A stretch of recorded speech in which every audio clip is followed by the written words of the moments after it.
The pipe here has a diameter d1 at the wider section on the right and a diameter d2 at the narrower section on the left.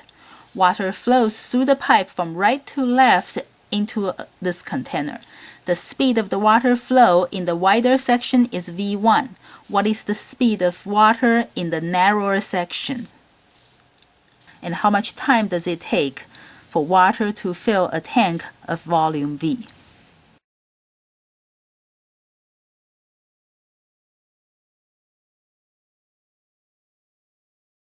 For the first question, we can just use A1V1 equals to A2V2, the equation of continuity. The cross-sectional area here is pi r squared. So it's pi r squared times V1, and the r, the radius, is the diameter divided by 2.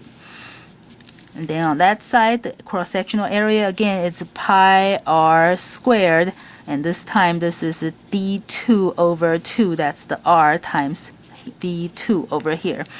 I can cancel the pi's on the two sides, the 1/2 squared on the two sides. And then I just have to solve for v2. v2 would be v1 times d1 squared and then divided by d2 squared.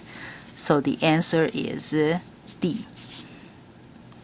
And then we're filling this tank. We can use the volume flow rate. The volume flow rate is the volume of flow per unit time, which also equals to A times V. Now I can use the A times V for the narrower section, or I can use the A times V in the wider section. It's the same because A1V1 would equal to A2V2. Since the answer choices have V1 and D1, I'm going to use the A1V1 over here. Let me solve for T first. The time is what we want to find. So T would be the volume divided by A times the flow speed. This big capital V is the volume, the little v is the flow speed. The volume is just V. The cross-sectional area for A1 is pi r squared, and the r would be d1 divided by 2. The flow speed is v1. So this is the time. Of course, again, down here I have 1 over 2 squared.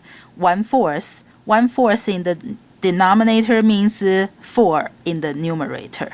So the answer would be C. The 4 moves up, and then V pi d1 squared times V1.